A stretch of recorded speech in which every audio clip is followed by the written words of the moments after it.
আসসালামু আলাইকুম। আজকে আমি আরেকটি রোগ নিয়ে আলোচনা করব, যেটাকে আমরা মেডিকেল টার্মে লাইকেন প্ল্যানাস বলে থাকি। লাইকেন প্ল্যানাস হচ্ছে, এটা নিয়ে আমার অনেক দর্শকরা এবং আমার অনেক পেশেন্টরাও জানতে চেয়েছেন। তো লাইকেন প্ল্যানাস হচ্ছে এমন একটি রোগ, যেটাকে এক ধরনের এক্সিমাটাইজেশন বা এক্সিমা জাতীয় রোগ আমি বুঝার জন্য বলছি। কিন্তু এটা এক্সিমা থেকে ভিন্ন একটা রোগ, যেটাতে সাধারণত কিছু প্যাপিল, নোডুল, প্ল্যাক এই টাইপের পাওয়া যায়। মানে যেটা মেডিকেল টার্মে বললাম, কিন্তু সেটা সাধারণত পেশেন্টরা বুঝে থাকেন কিরকম উঁচু হয়ে থাকে এবং গোটাগুলা হয়ে থাকে, এবং গোটাগুলো অনেক ক্ষেত্রেই, বিশেষ করে হোয়াইট স্কিনের ক্ষেত্রে পার্পল কালার হতে পারে, আমাদের ক্ষেত্রে ভায়োলেসিয়াস বা বেগুনি কালার, এবং অনেক ক্ষেত্রে ব্ল্যাকিশ কালার হতে পারে।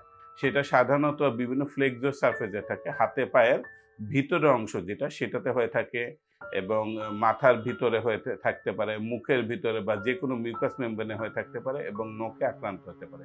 তাছাড়া বুক, পিঠ যেকোনো জায়গায় আক্রান্ত হতে পারে।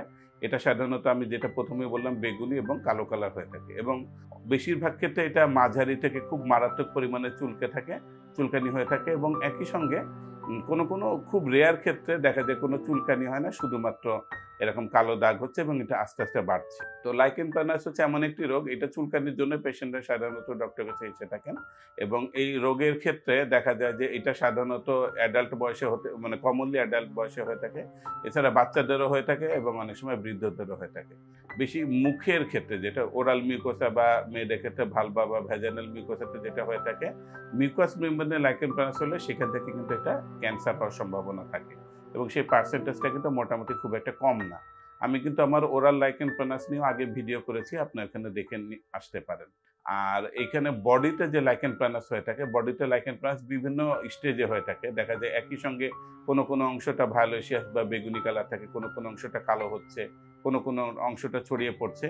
তো এরকম হয়ে থাকে। বডির অংশটুকু চুলকানিটাই বেশ প্রমিনেন্ট হয়ে থাকে, এবং এই ক্ষেত্রে লাইকেন প্ল্যানাসের যখন চিকিৎসা করা হয়, তো চিকিৎসা করা হলে বেগুনি কালারটা বা কালো কালারটা যদি নাও যায়, বা বেগুনি কালারটা মজে কালো কালার হয়ে যায়, তারপরে কিন্তু রোগটাকে আমরা উন্নতি ধরবো। উন্নতি হওয়ার লক্ষণ হচ্ছে একটা, যখন রোগটা থেকে চুলকানি চলে যাবে। তো লাইকেন প্ল্যানাস এই টাইপের রোগ। লাইকেন প্ল্যানাসের চুলকানিটাই বেশি এবং একজিমা টাইপের রোগ হয় বেশি। এছাড়া এটার নেচারটা হচ্ছে রিকারেন্ট এবং ক্রনিক এর নেচার। অনেক সময় দেখা যায় রোগী আসছেন, বিভিন্ন জন ডাক্তারের কাছে গিয়েছেন, সারছে, আবার হচ্ছে, আবার কিছুদিন পর চুলকানি বাড়ছে, কিছুদিন চুলকানি থাকছে না। এই নেচারটাকে আমরা ক্রনিক নেচার বলছি। বা অনেক সময় দেখা যাচ্ছে যে রোগটা চিকিৎসা করছেন, পুরাপুরি সেরে যাচ্ছে, কিছুদিন ভালো আবার হচ্ছে। তো এই নেচারটা হচ্ছে রিকারেন্ট নেচার।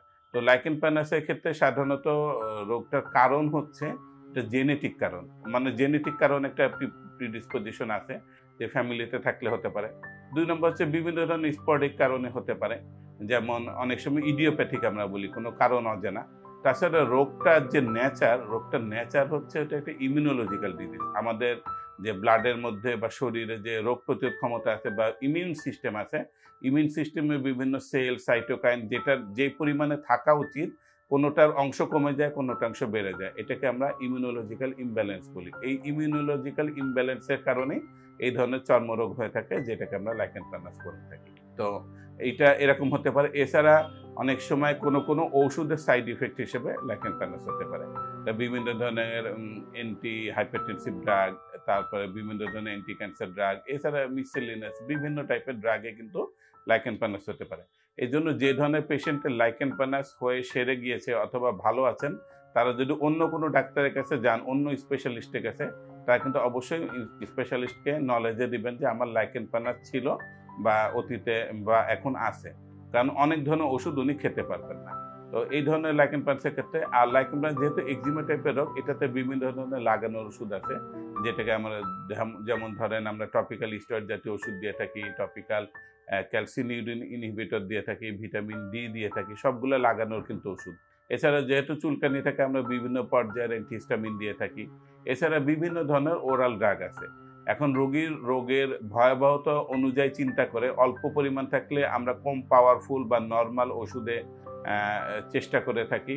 এটা আমি খাওয়ার ওষুধের ক্ষেত্রে বলতেছি। আর যদি এটা একটু ভয়াবহ বা তীব্র পর্যায়ে হয়ে থাকে, তাহলে আমরা একটু পাওয়ারফুল ওষুধ বা একটু মানে একটু স্ট্রং ওষুধের দিকে আ চেষ্টা করে থাকি। তবে যেই ধরনের যেই ডাক্তারের কাছেই আপনি চিকিৎসা নেন না কেন, সেই বিশেষজ্ঞ ডক্টরের নিয়মিত পরামর্শে থাকতে হবে।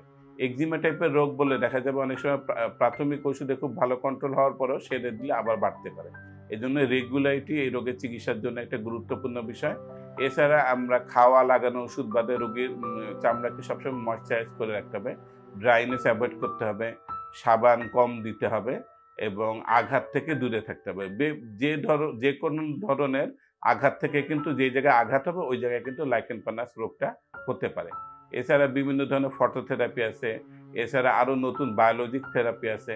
তো সব ধরনের থেরাপি দিয়ে কিন্তু লাইকেন প্লানাস চিকিৎসা করা যায়। কিন্তু কোন রোগের জন্য কোন রোগীর জন্য কোন ওষুধ দিতে হবে সেটা ওই স্পেশালিস্ট ডক্টর বুঝে তারপর চিকিৎসা দিবেন। রোগটা মোটেই ভয়াবহ কিছু নাই, কিন্তু ডাক্তারের পরামর্শে থাকলে আপনি একটা ভালো লাইফ লিড করতে পারবেন। ধন্যবাদ।